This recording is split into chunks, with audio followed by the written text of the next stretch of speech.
Assalamu alaikum and good morning, everyone. First of all, happy Ramadan to all the students. थोड़ी सी routine change हो जाएगी रमज़ान में। जो हमारी यूनिवर्सिटी टाइम है वो 7:30 से 1 बजे है, तो हमें इसी में लेक्चर जो है वो अपने वाइंड अप करने पड़ेंगे। तो क्योंकि रमज़ान का सेपरेट कोई टाइम टेबल नहीं है, तो हमें इसी में एडजस्ट करना होगा। तो आज का जो हमारा लेक्चर है, ठीक है, वो है क्वांटम फिजिक्स। हम स्टार्ट करने जा रहे हैं चैप्टर नंबर 40। ठीक है, चैप्टर नंबर 39 में आपने जो है वो थ्योरी ऑफ रिलेटिविटी जो है उसको इन डिटेल आपने डिस्कस किया, ठीक है, मॉडर्न फिजिक्स में। तो अब थ्योरी ऑफ रिलेटिविटी के बाद जो हमारे पास है वो क्वांटम फिजिक्स जो है उसको हम डिस्कस करने जा रहे हैं। ठीक है, तो first of all in chapter number 39, ठीक है, थ्योरी ऑफ रिलेटिविटी, और उसके बाद जो है अब हमारे पास क्वांटम मैकेनिक्स, उसको हम डिस्कस करेंगे। सो स्टार्ट करते हैं।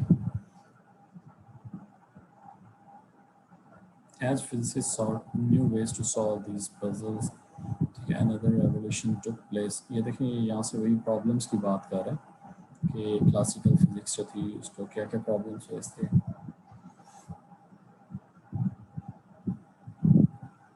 क्लासिकल फिजिक्स में जो स्पीड ऑफ ऑब्जेक्ट्स है वो बहुत लो जो है वो कंसिडर की जाती थी, जबकि रिलेटिविटी में जो ऑब्जेक्ट की स्पीड है, approaching to speed of light, उसको हम डिस्कस करते हैं।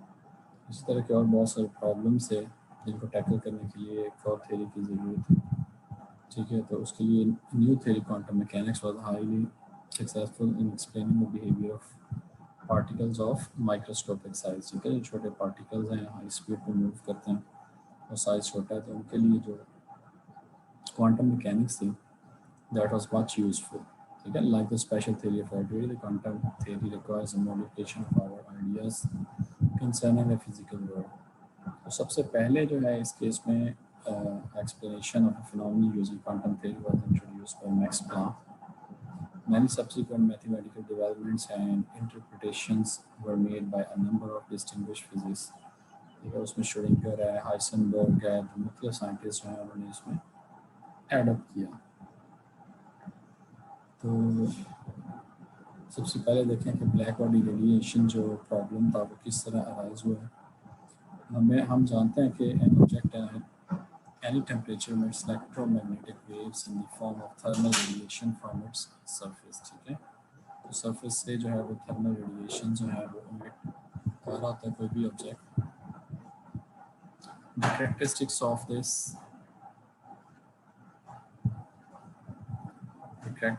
this radiation depend on the temperature and properties of the object's surface।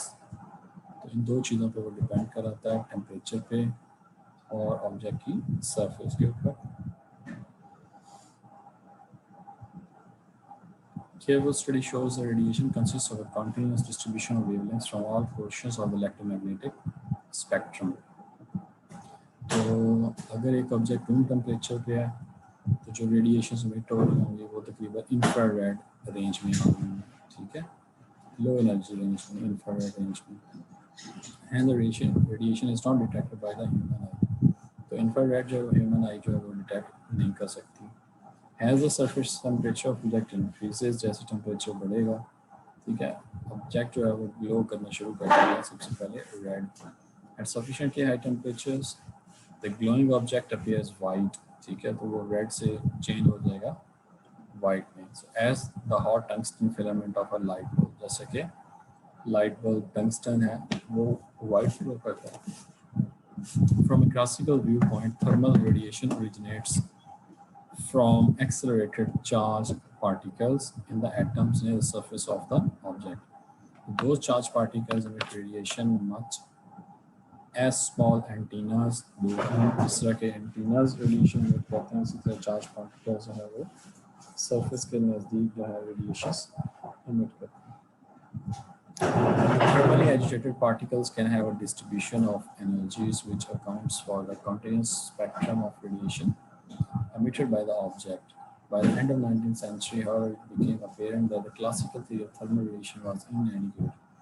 तो क्लासिकल थ्योरी जो थी वो उस वक्त ये कंसिडर किया जा रहा था कि ये inadequate है.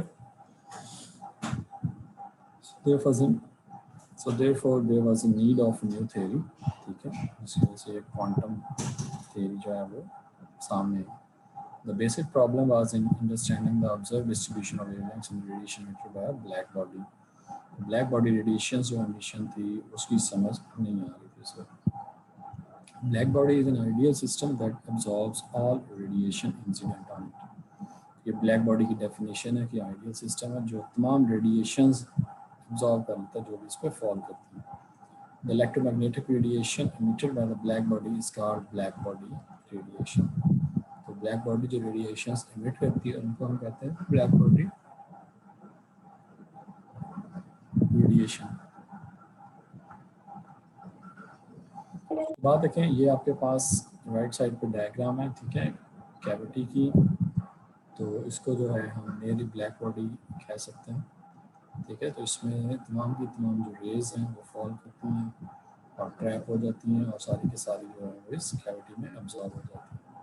तो a good approximation of a black body small hole leading to the inside of a hollow object, जैसा कि फिगर में दिखाया हुआ है. तमाम रेडिएशन फॉल की, अंदर ही वो स्कैटर हुई और सारी की सारी एनर्जी जो है वो absorb होगी. So this is a near example, the good approximation is कह सकते हैं. So any radiation incident on the hole from outside the cavity enters the hole and is reflected a number of times on the interior walls of the cavity. Hence, the hole acts as a perfect absorber.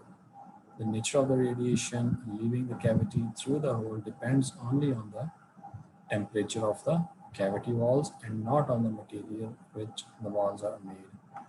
ठीक है, तो इस तरह से जो सारी की सारी रेडिएशंस हैं वो इस कैविटी में अब्सॉर्ब हो जाती हैं.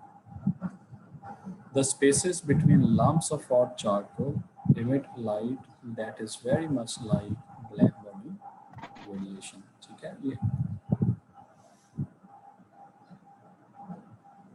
आपके पास सेकंड एग्जांपल है. ठीक है, spaces between lumps of hot charcoal emit light that is very much like black body radiation की तरह है. ठीक है, दिस इज अनदर एग्जांपल. उसके बाद देखें हमारे पास ये जो डिस्ट्रीब्यूशन है, यहाँ से असल में ये इशू अराइज हुआ कि ये एक्सप्लेन नहीं हो पा रही थी विद द क्लासिकल फिजिक्स के डिस्ट्रीब्यूशन कर्व जो है वो किस तरह से ये आ रही है. ठीक है, तो ये इसको सॉल्व कैसे किया गया, इसमें प्लांक ने जो है वो कॉन्सेप्ट एनर्जी क्वांटाइजेशन का दिया. ठीक है, तो ये इसमें जो कंसेप्ट दिया गया कि आपके जो कर्व है, जो मैक्सिमा है, वो डिपेंड करता है फ्रीक्वेंसी ऑफ फोटोन के ऊपर. ठीक है, और उनकी वैल्यूज जो हैं वो क्वांटाइज होती हैं, डिस्क्रीट होती हैं. तो ये कॉन्सेप्ट इंट्रोड्यूस करने से ये जो रेडिएशन है, सॉरी ये जो डिस्ट्रीब्यूशन है कर्व्स, वो एक्सप्लेन है. ठीक है, क्लासिकली जो है हमारे पास जो ऑसिलेटर्स हैं, ठीक है, कॉन्टीन्यूस अगर वो रेडिएशन जो है वो इमिट कर रहे हैं तो वहाँ से ये एक्सप्लेन नहीं हो पा रही. तो इसको देखें.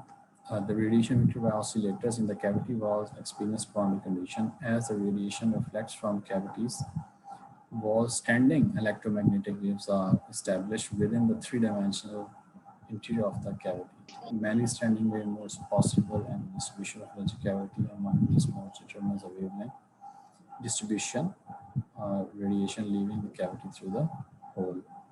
ठीक है, तो पहले जो है वो ऑसिलेटर हम कंसिडर कर रहे हैं कि जो भी आपके एटम्स हैं, ठीक है, वो ऑसिलेटर्स की तरह बिहेव कर रहे हैं और वो एनर्जी जो है वो एमिट कर रहे हैं स्टैंडिंग वेव्स की फॉर्म में.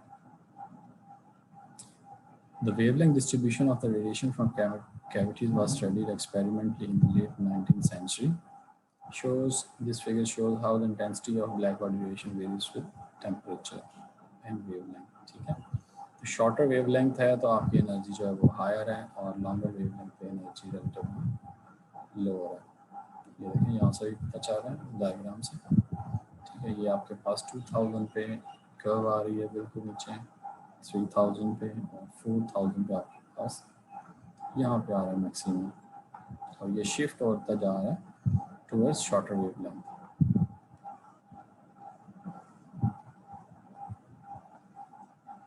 तो देखें Stefan's law and Wien's displacement law, ये दो लॉज हैं, ठीक है। तो देखते हैं कि किस बारे में। सबसे पहले देखें स्टीफन्स लॉ जो है, द टोटल पावर के बारे में जो भी इमिट हो रही है रेडिएशंस है, total power of the emitted radiation increases with temperature, as we already know that we introduced Stephen's law. अब Stephen's law में जो है देखें आपके पास P जो है that is equal to sigma AE P raised to power 4, ठीक है। तो ये देखें टेम्परेचर की फोर्थ पावर पर डिपेंड करता है, where P is the power in watts radiated at all wavelengths from the surface of an object.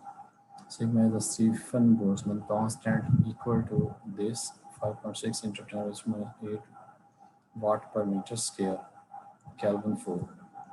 So A is the surface area of the object in square meters, E is the emissivity of the surface, and T is the surface temperature in kelvins. Black body के लिए देखें emissivity जिसको हम कह रहे हैं surface की, that is E is equal to 1, ठीक है, ब्लैक बॉडी के लिए। ये देखें पावर डिस्ट्रीब्यूशन है, पावर जो है वाट में T रेज़ टू पावर 4 पे डिपेंडेंट है। वाइन डिस्प्लेसमेंट लॉ क्या कहते हैं, the peak of the wavelength distribution shifts to shorter wavelength as the temperature increases. जैसे अभी डायग्राम में आपने देखा कि हाई टेम्परेचर पे जो पीक है वो शॉर्टर वेवलेंथ की वजह शिफ्ट होगी। This behaviour is described by the following relationship called Wien's displacement law. So lambda max T is equal to 2.89 into 10 raised to minus 3 metre kelvin, ठीक है। तो ये हमारे पास है वाइन डिस्प्लेसमेंट लॉ। अब लैम्डा मैक्स देखें, where lambda max is the wavelength at which the curve peaks and T is the absolute temperature of the surface of the object emitting the radiation. The wavelength at the curve's peak is inversely proportional to the absolute temperature, that is, as the temperature increases, the peak is displaced to shorter wavelength, ठीक है। वही हम discuss करके हैं कि जैसे temperature increase होगा तो आपके जो वेवलेंथ है वो शॉर्टर वेवलेंथ की तरफ शिफ्ट होती जाएगी। तो अब देखें Wien's displacement law is consistent with the behaviour of the object mention at room temperature. The object does not appear to glow because the peak is in the infrared region of the electromagnetic spectrum, ठीक है। Low temperature की बात हो रही है।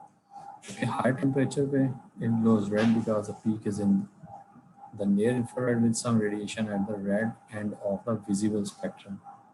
तो अब वो जो visible spectrum में आ रहे हैं red end की तरफ, तो आपको वो red appear होता है object, and still higher temperatures it glows white. उससे ज़्यादा higher temperature पे जाएंगे तो white की तरफ move करता जाएगा, shift करता जाएगा spectrum में। A successful theory for black body radiation must predict the shape of the curves in figure this. जो भी आप देख रहे हैं, the temperature dependence expressed in Stephen's law and the shift of the peak with temperature described by Wien's displacement law. Early attempts to use the classical ideas to explain the shapes of the curve. तो ये classical ideas हैं। उसके बाद देखें next जो है Rayleigh-Jean's law, ठीक है। रेले-जीन्स लॉ में इंटेंसिटी जो है वो देखें किस तरह से रिलेटेड है, I is equal to intensity, ठीक है, और लैम्डा टी का ये फंक्शन है 2 पाई सी के बी टी ओवर लैम्डा 4। के बी आपके पास बोल्ट्जमैन कांस्टेंट है, ठीक है। और उसके बाद देखें let's consider of the early attempts, कि जो शुरू में जो अटेम्प्ट्स की गई हैं इसको एक्सप्लेन करने के लिए ब्लैक बॉडी रेडिएशन को, उसमें से एक है to describe the distribution of energy from black body we define I function of lambda T into the lambda to be the intensity. और ये किस तरह से डिस्ट्रीब्यूटेड है ये उसका फार्मूला दिया गया, where Kb is Boltzmann constant, the black body is modeled as a whole leading into cavities containing many mode of oscillation of electromagnetic fields caused by accelerated charges in the cavity walls resulting in the emission of electromagnetic waves at all wavelengths. तो शुरू में जो है वो यही concept था कि जो आपके पास ब्लैक बॉडी रेडिएशन है या आपके पास जो उसके अंदर ऑसिलेटर्स हैं, एटॉमिक ऑसिलेटर्स, ठीक है, वो इलेक्ट्रोमैग्नेटिक वेव्स जो है वो एमिट कर रहे हैं। तो ये क्लासिकल थ्योरी थी used to write the above equation, the average energy for each wavelength of the standing wave model is going to be proportional to kBT. ठीक है, तो एनर्जी जो है वो समझी जाती थी प्रोपोर्शनल टू है केबीटी।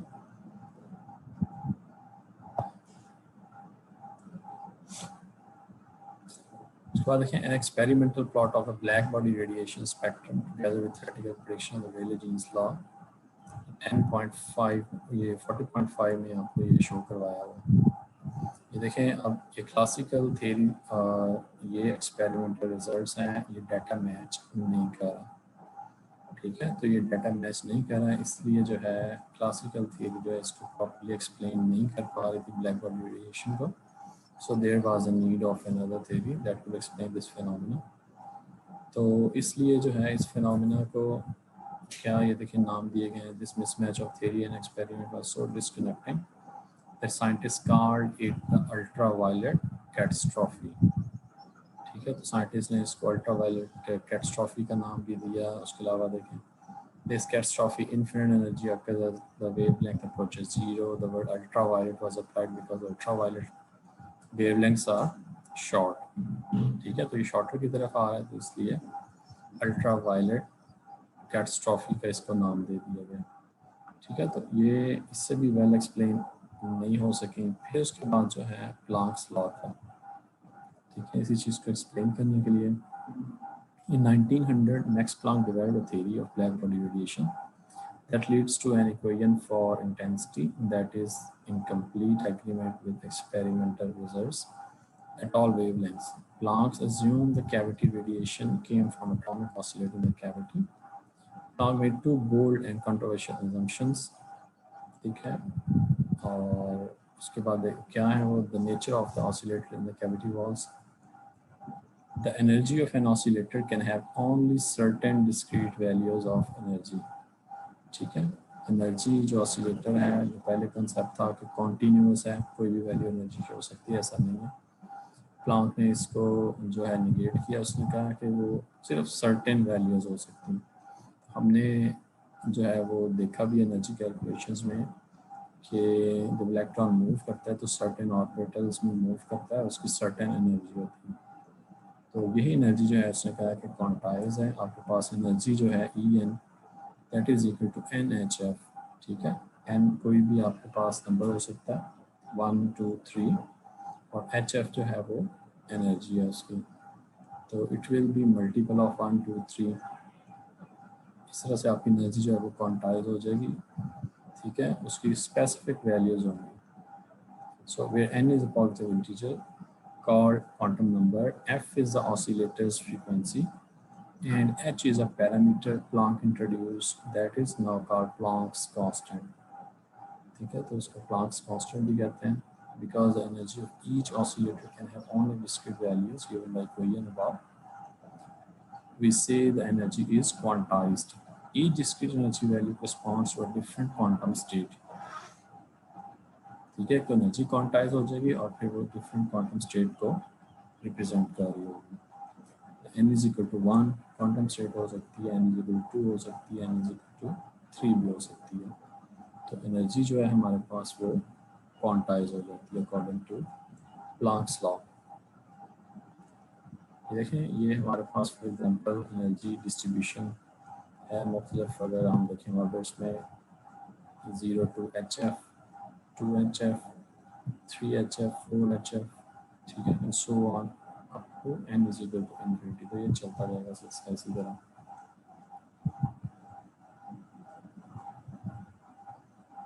उसके बाद देखिए इसमें क्या है कि एन ऑसिलेटर इमिट्स और absorb energy only when it changes quantum states. If it remains in one quantum state no energy is absorbed और इमिटेड। ठीक है, ये क्या इंपॉर्टेंट इसका है पॉइंट कि एक ही अगर स्टेट में तो ना तो एनर्जी को इमिट कर रहा है ना एब्जॉर्ब कर रहा है। सो ये आपके पास 40.6 एनर्जी लेवल डायग्राम अभी हमने देखा है इसमें डिस्कस की। तो the vertical axis is linear in energy and the allowed energy levels are represented as horizontal lines. The quantized system can have only the energy represented by the horizontal axis. देखिए यही value energy की हो सकती है, इसके दरमियान जो है वहाँ पे जो है एनर्जी स्टेट नहीं है, कोई भी इलेक्ट्रॉन को वो एनर्जी नहीं रख सकता। ठीक है, सिर्फ यही जो लाइंस आपको नज़र आ रही हैं यही अलाउड जो एनर्जी स्टेट्स हैं, यही वैल्यू इलेक्ट्रॉन रख सकते हैं। This development the key point in Planck's theory is a radical assumption of quantized energy states.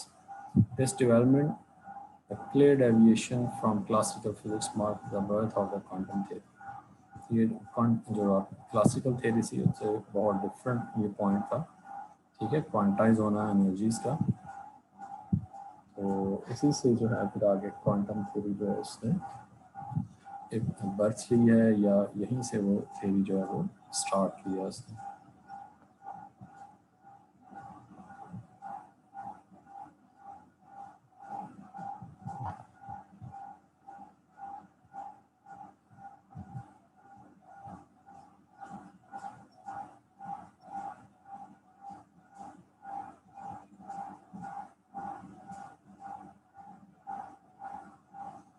जी बच्चे, नए चैप्टर का पहला जो है टॉपिक है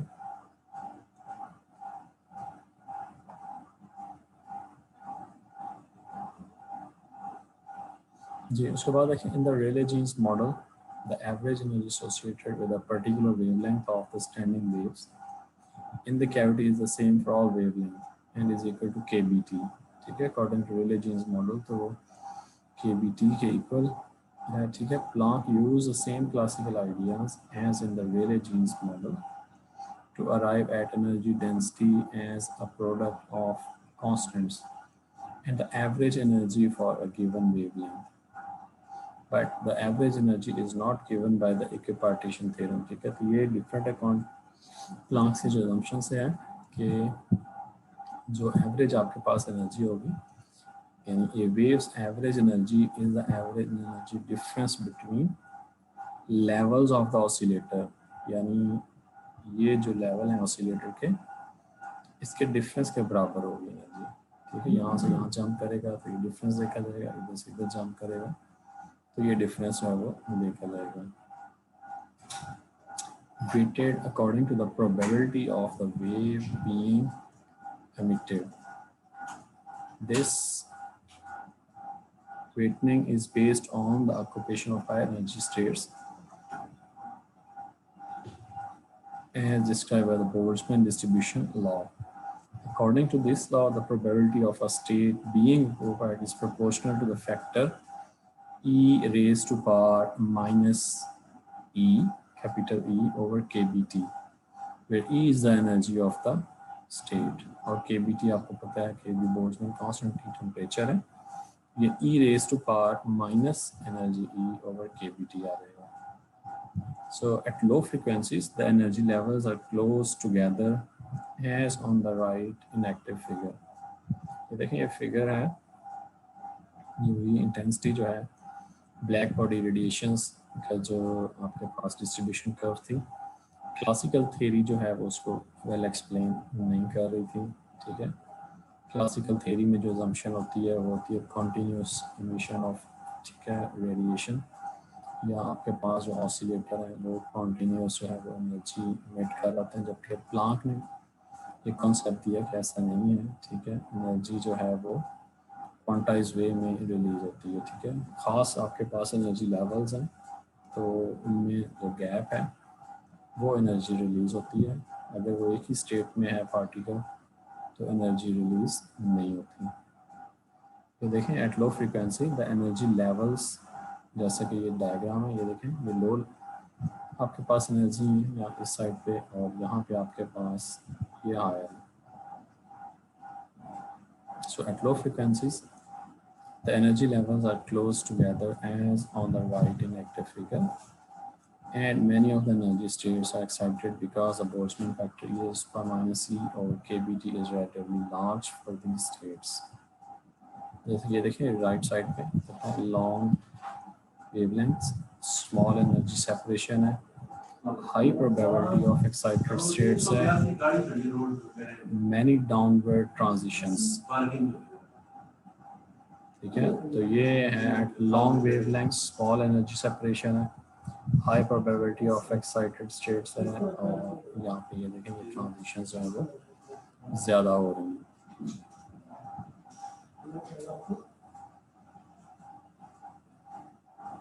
Low frequencies, the energy levels are close together as on the right in active figure, and many of the energy states are excited because the Boltzmann factor e raised to power minus e over kBt is relatively large for these states.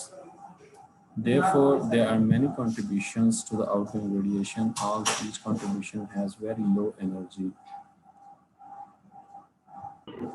Now consider high frequency radiation. ठीक है, high frequency radiation अगर consider करें, that is radiation with short wavelength. यानी shorter wavelength की तरफ अगर आए, to obtain this radiation, the allowed energies are very far apart as on the left in the active figure. देखें, अब ये shorter की तरफ अगर आए तो लार्ज एनर्जी सेपरेशन है और प्रोबेबिलिटी ऑफ एक्साइटेड स्टेट्स जो है वो बहुत कम है, यानी ये जो स्टेट्स हैं ये एनर्जी जो है वो बहुत कम जो है वो रिलीज़ हो रही है। ठीक है, या इस फोटॉन्स जो होंगे इस एनर्जी के वो बहुत कम रिलीज़ हो रहे होंगे, कम डिटेक्ट हो रहे होंगे, या जो ट्रांजिशंस हैं इस एनर्जी स्टेट्स की वो बहुत कम हो रही होंगी। ठीक है, फ्यू डाउनवर्ड ट्रांजिशन है जो कि इसमें ज़्यादा है आपके पास।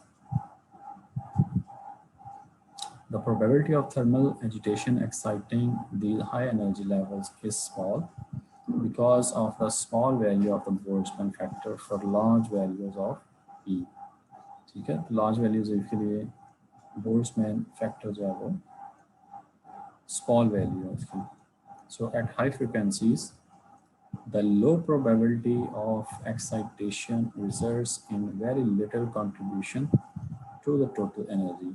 ठीक है, हाई फ्रिक्वेंसीज पे देखें लो प्रोबेबिलिटी होने की वजह से एक्साइटेशन की बहुत कम कंट्रीब्यूशन, जैसे कि देखें डायग्राम में यहाँ पे कंट्रीब्यूशन बहुत कम है, आपके पास जो फोटॉन एनर्जी है वो बहुत कम है। ठीक है, जबकि आपके पास एनर्जी एवरेज जो है इस जो एनर्जी के फोटॉन्स हैं वो आपके पास मैक्सिमम है, फिर वो कम होने शुरू हो रहे हैं। ठीक है, तो ये आपके पास मैक्सिमम इस एनर्जी के फोटॉन्स का सबसे ज़्यादा है।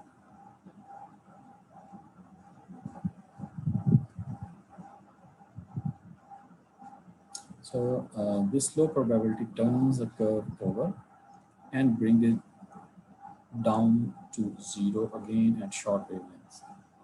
ये देखें यहाँ पे कहते हैं ये चीज़ जो है इस कर्व के ऊपर जाके फिर ये जो नीचे आ रही है ज़ीरो पे, वो यही वजह है कि आपके पास यहाँ पे जो एक्साइटेशन है वो बहुत कम है। ठीक है, बहुत लो प्रोबेबिलिटी है एक्साइटेड स्टेट्स की, इस वजह से ये वापस जो है वो ज़ीरो पे है।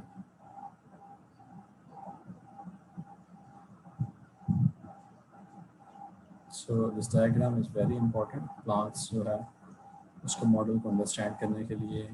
ठीक है, एनर्जी डिस्ट्रीब्यूशन को अंडरस्टैंड करने के लिए this is very important diagram.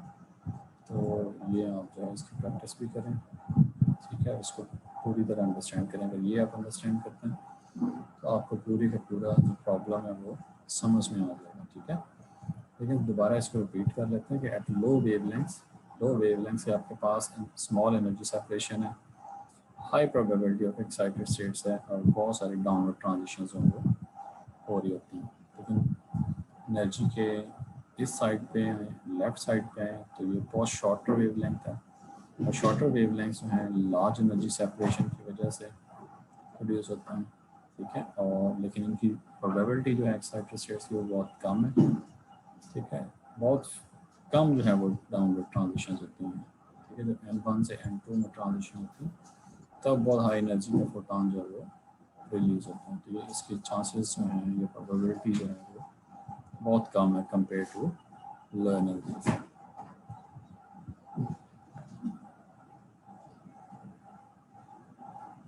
अब देखें plants wavelength distribution function. So using this approach, Planck generated a theoretical expression for the wavelength distribution that agreed remarkably well in experimental curves in figure 40.3. वही figure जो है 40.3 जो curves थी उनको explain करने के लिए जो फार्मूला प्लॉट दिया है, I function of lambda and T wavelength and temperature equal to pi h c square over lambda 5 into e raised to power hc over lambda kbt। ये आपके पास में बोल्ट्जमैन कांस्टेंट है, लैम्डा वेवलेंथ है। तो ये जो है प्लॉट ने जो फंक्शन दिया है, ये फंक्शन जो है इसने वेल एक्सप्लेन किया आपकी जो distribution curve, energy distribution curve हैं ब्लैक बॉडी रेडिएशन में, उसको वेल एक्सप्लेन किया। ठीक है, this function includes the parameter h, ठीक है, Planck's constant, which Planck adjusted so that this curve match the experimental data at all wavelengths। ठीक है, तो इस वजह से एडजस्ट किया कि वो तमाम वेवलेंथ्स के लिए मैच करे एक्सपेरिमेंटल डेटा से। The value of this parameter is found to be independent of the material of which the black body is made. ये देखें वही शुरू में जो बात की थी ब्लैक बॉडी के केस में मटेरियल इंडिपेंडेंसी कि इसकी वैल्यू जो है वो मटेरियल की नेचर से इंडिपेंडेंट है। So it is a fundamental constant of nature. The value of H Planck's constant is 6.62 into 10 raised to power minus 34 joule second। ठीक है, तो ये Planck's constant है आपके पास। उसके बाद देखिए कुछ पॉइंट्स हैं इस थ्योरी के हवाले से कि इनिशियली जो प्लांक्स हैं वो भी इस पर इतना बिलीव नहीं कर रहा था इस थ्योरी के बारे में।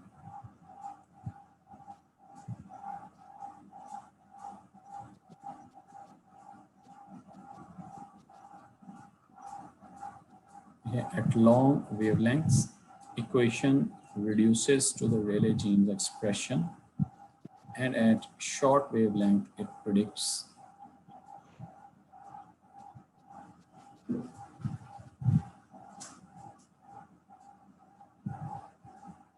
at long wavelengths, equation reduces to the Rayleigh-Jeans expression, and at short wavelength, it predicts an exponential decrease in intensity with decreasing wavelength in agreement with the experimental results।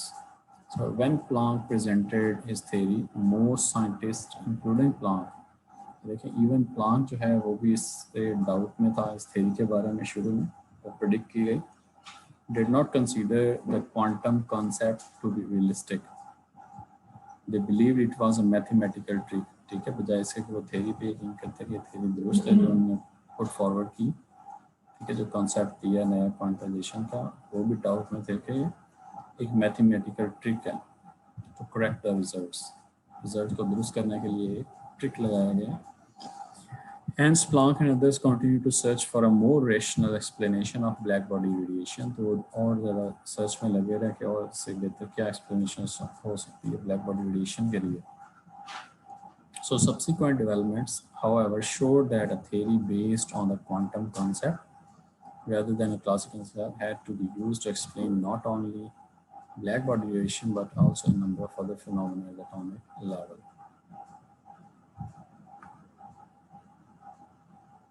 तो ये जो है क्या उसको कहते हैं, क्लासिकल थ्योरी जो है उसकी निस्बत जो है क्वांटम कंसेप्ट जो है उसने इन चीज़ों को वेल एक्सप्लेन किया। ठीक है, सिर्फ ब्लैक बॉडी रेडिएशन है, उसके अलावा भी कई और सारे फिनोमेना जो हैं उसको उसने एक्सप्लेन किया। और फिर लेटर ऑन देखें 1905 में आइंस्टाइन रीडिराइव प्लांक्स रिजल्ट्स। ठीक है, तो आइंस्टाइन ने दोबारा से प्लांक्स के रिजल्ट्स डिराइव किए by assuming the cavity oscillations of the electromagnetic field were themselves quantised. तो उसने भी यही चीज़ जो है उसमें फाइंड की कि आपके पास जो कैविटी ऑसिलेशंस हैं इलेक्ट्रोमैग्नेटिक फील्ड की वो क्या थी, क्वांटाइज थी। ठीक है, कॉन्टीन्यूस नहीं बल्कि integral multiple of a value. So in other words, he proposed that quantization is a fundamental property of light and other electromagnetic radiation, which led to concept of photons। तो यहीं से फिर जो है वो पैकेट्स ऑफ एनर्जी या bundles of energy या आप फोटोन जिनको कहते हैं, ठीक है, उनका कॉन्सेप्ट जो फिर आया। ठीक है, वही फिर आपके फोटो इलेक्ट्रिक इफेक्ट जो है उसमें भी आप देखेंगे ये चीज़। वो आने वाले लेक्चर्स में होगा. So critical to the success of the quantum or photon theory was the relation between energy and frequency, which classical theory completely failed to predict. तो बेसिक जो उसमें रिलेशन था एनर्जी एंड फ्रीक्वेंसी के दरमियान, जो classical physics जो है उसने डिस्कस नहीं किया.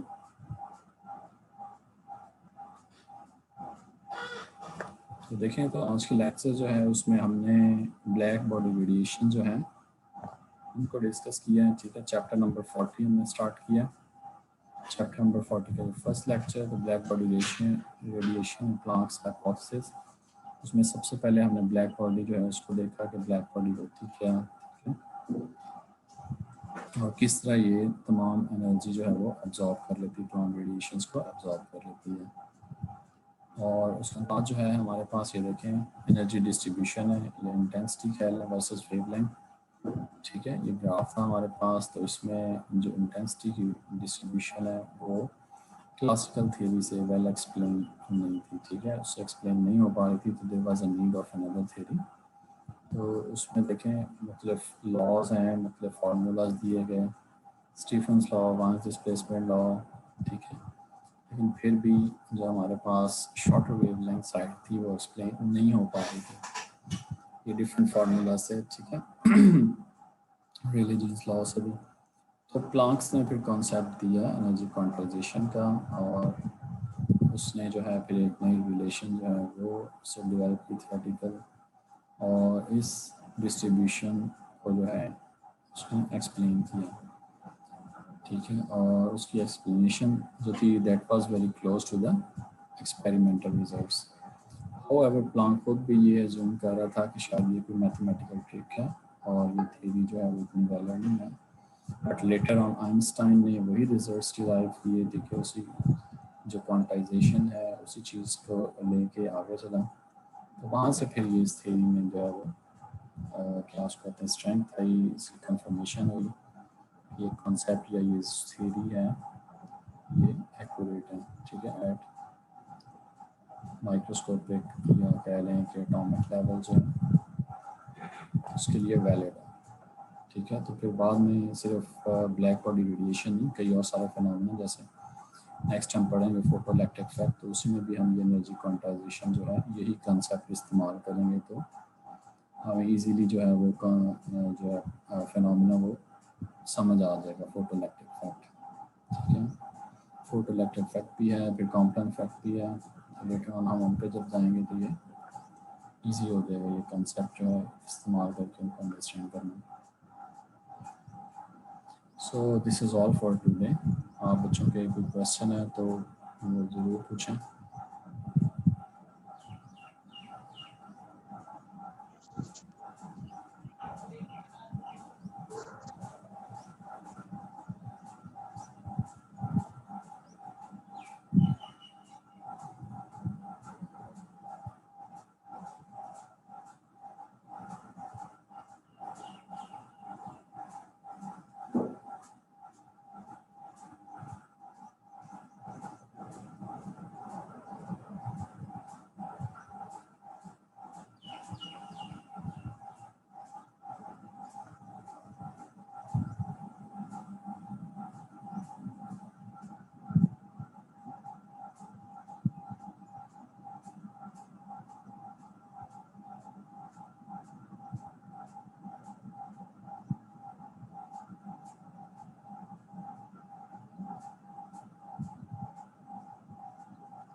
ओके, अगर कोई क्वेश्चन नहीं है तो बच्चे हम ये लेक्चर जो है एंड करते हैं. मिलते हैं इंशाल्लाह नेक्स्ट लेक्चर में. Till then take care and अल्लाह हाफिज़.